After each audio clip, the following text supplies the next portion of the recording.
The teacher was a predator, so I taught him a lesson he'll never forget. It started small, things that at first didn't even register as wrong. Mr. Hawthorne was the kind of teacher everyone liked, or pretended to. Early 40s wore those too tight dress shirts that screamed midlife crisis. Always cracking jokes, always the cool one. But the girls in class, they didn't laugh. They smiled, tight, uncomfortable smiles, and kept their heads down. At first I thought maybe they were just shy. It's high school. Everyone's awkward. But then I started noticing more. The way he'd call only on the girls. The way he'd lean too close when he talked to them. How he always seemed to accidentally brush their arms when handing back papers. How every time he said their names, it came out too soft, too familiar. One afternoon, I saw him cornering Emily, this quiet freshman, by the lockers. She was clutching her books so tight, her knuckles were white. Mr. Hawthorne was smiling, talking low, too low. She nodded. Not the way you nod when you're agreeing. The way you nod when you just want to get away. When he finally left, I asked her if she was okay. She flinched like I'd hit her. I'm fine, she said. Too fast. I'm fine. But she wasn't. None of them were. I started paying closer attention after that. Watching. Listening. There were patterns. Girls getting called after class for extra help. Girls getting special assignments no one else knew about. Girls getting private tutoring in his classroom during lunch. Always the girls. Always alone. I tried talking to a few of them. They shut down fast. He's just strict. I don't want any trouble. I need good grades.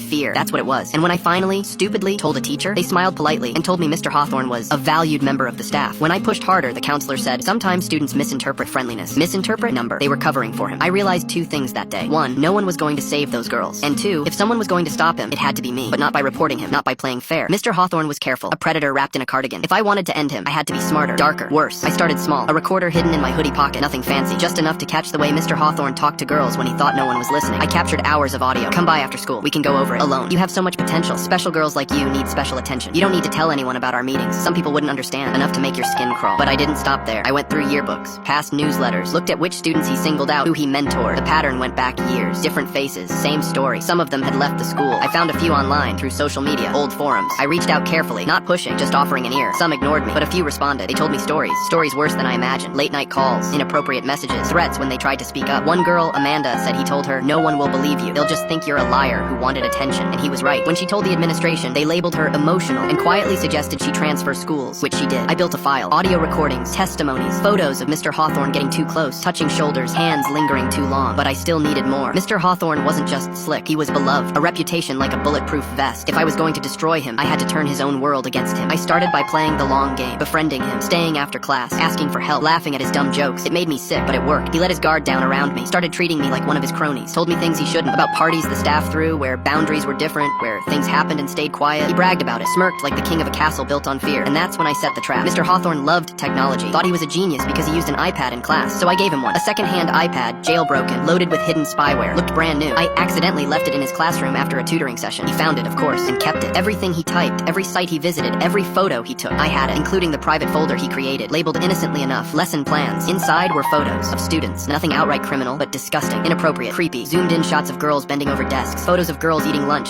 laughing, unaware, a collection, evidence. Now I had him, but it still wasn't enough. Exposing him would ruin him, sure. But I didn't just want ruin, I wanted annihilation. Annihilation takes patience. I knew Mr. Hawthorne's weaknesses, ego and power, so I used them. First, I created an anonymous Instagram account, a fake student, complete with believable posts, followers, and inside jokes stolen from real students' profiles. I made it clear I was interested in him. I posted stories that baited him. Bored in class, wish someone would make things exciting. Some teachers are way cuter than they should be. It didn't take long. One night, his message popped up. Just a hey, at first, innocent. Then, you're very mature for your age. I could help you with your grades if you keep this between us. Screenshotted, archived, filed, but I wasn't done. I sent similar bait to his personal email, this time from a fake parent account, pretending to be a mom of a student, thanking him for looking after her daughter. He responded, too eagerly, too casually. I always have a soft spot for special girls. Sometimes I take extra care outside of school hours. More screenshots. I compiled it all into a neat little package. A file so heavy it could break the internet if dropped, but a quiet leak wasn't enough. No, this needed a show, a finale. Prom was coming up. Mr. Hawthorne, of course, volunteered as a chaperone. He always did. A night full of loud music, bad punch, terrible dancing, and every student in one place. Perfect. I planted the iPad in his car the night before, slipped it under the seat where he kept his jacket. His spyware was already running. Then I waited. At prom, he prowled, watching the girls, lurking by the photo booth, complimenting dresses a little too much. While he was distracted, I activated the second part of my plan. Earlier that week, I'd hacked the school's projector system. Nothing fancy, just a basic remote override. I synced the iPad to the projector, and at exactly 9 p.m., right when the dance floor was packed, the screen lit up. Photos, his private collection. The room froze. First a few gasps, then full-blown screams. Mr. Hawthorne stood there, pale, frozen, staring at his own sickness displayed 30 feet tall. He tried to run. Security stopped him. I watched from the side, sipping punch, as the principal stormed in. Phones were already out. Pictures, videos, proof. He was finished, but I wasn't. The school launched an internal investigation. Of course they tried to spin it, said it was a misunderstanding, so I leaked everything to the press. Local news, social media, anonymous tips, the whole file. Within 48 hours, his face was on every screen in the state. Predator teacher exposed, parents furious, victims speak out. The police opened a formal case. Old victims, girls who had stayed silent, started coming forward. It snowballed, arrests, charges, court dates, and while Mr. Hawthorne's life burned down around him, I made sure he knew exactly who lit the match. One final package, printed screenshots. screenshots, copies of testimonies, a single photo of Marley, my dog, sitting happily at my side, and a note, "You picked the wrong class." Mr. Hawthorne didn't go down quietly. He tried to play the victim, claimed the photos were innocent, misinterpreted, said he was mentoring the girls. Nobody bought it, but watching him try, it was pathetic. Bail was set high, but not high enough. He scraped together money somehow. Family, friends, a few he hadn't discussed it yet. He got out for a while. I knew he'd be desperate. He had no job, no home, no allies. His reputation was radioactive, and desperate people make mistakes. I made sure of it. I slipped anonymous letters into his mailbox. Fake job offers. Prestigious ones. Universities. Private schools. High salary. Big titles. Each one was bait. Each one led to interviews that never existed. Only carefully timed appointments where reporters just happened to be waiting. Photos of him skulking around school buildings in the dead of night flooded online. More fuel for the fire. He tried moving out of town. I made sure his future landlords got copies of his case file. Concerned citizen tips. No one would rent to him. He tried switching his name. I paid for a background search service to keep tabs on every alias. No matter where he went, what name he tried to hide under, he couldn't escape it. But ruining his life wasn't enough. I wanted him to feel what his victims felt. Powerless, trapped, exposed. So I dug deeper. Found out he had one asset left. An old cabin upstate, left to him by his parents. His last safe place. It wasn't listed anywhere. Off the grid. Supposed to be private. I found it. It wasn't hard. Predators always think they're smarter than they are. I visited late at night. Left no trace. Just reminders. Photos of his victims. Pinned to trees. Nailed to the cabin door. A recording of his own voice. The disgusting things he used to whisper to girls. Playing on a loop from hidden speakers in the woods. Soft at first, then louder and louder. He called the cops. They found nothing. I moved the photos around each time. The voices, too. He stayed up all night, terrified, jumping at shadows, sleeping with lights on. The fear he once planted in others, blooming back onto him. It wore him down. He stopped showing up to court. He stopped leaving the cabin. Neighbors said they saw him pacing the yard, muttering to himself. He looked thinner, grayer, like a man being eaten alive from the inside out. Which he was, by the truth, by fear, by me. But fear alone wasn't enough. I wanted humiliation. Final, irreversible humiliation. So I planned the last act carefully. Mr. Hawthorne still had online accounts. Old ones he hadn't deactivated. Forgotten relics of his past life. I hacked into them quietly, carefully, pulled photos from his old vacations, his Teacher of the Year award pictures, even personal messages, all the fake kindness he used to lure students. I built a website, simple, brutal. Meet Mr. Hawthorne, a life of lies photos, evidence, testimonies, his entire false legacy, stripped bare and set on display. And then I sent the link to everyone, parents at the school, local news, his former employers, his family, every single one. It spread like wildfire. He couldn't leave his house without seeing people staring, whispering, filming, couldn't log onto the internet without being reminded of the monster he was. He tried to fight it, sent desperate cease and desist letters, threatened lawsuits, but there's no unringing a bell. There's no coming back from truth. The final nail was his pension. Somehow, he still qualified for a small one. Not much, but enough to survive. Until I found a clause buried deep in the Education Board's code. Pension benefits could be revoked for actions bringing disrepute to the institution. I gathered all the evidence again, packaged it neatly, submitted it to the board anonymously. It took 6 months, but when the ruling came down, it was beautiful. Pension revoked, permanent disbarment from teaching, all licenses pulled, name scrubbed from every award, every honor roll. He didn't just lose his present, he lost his past. The last time I saw him, he was sitting on the porch of his crumbling cabin, alone, pale,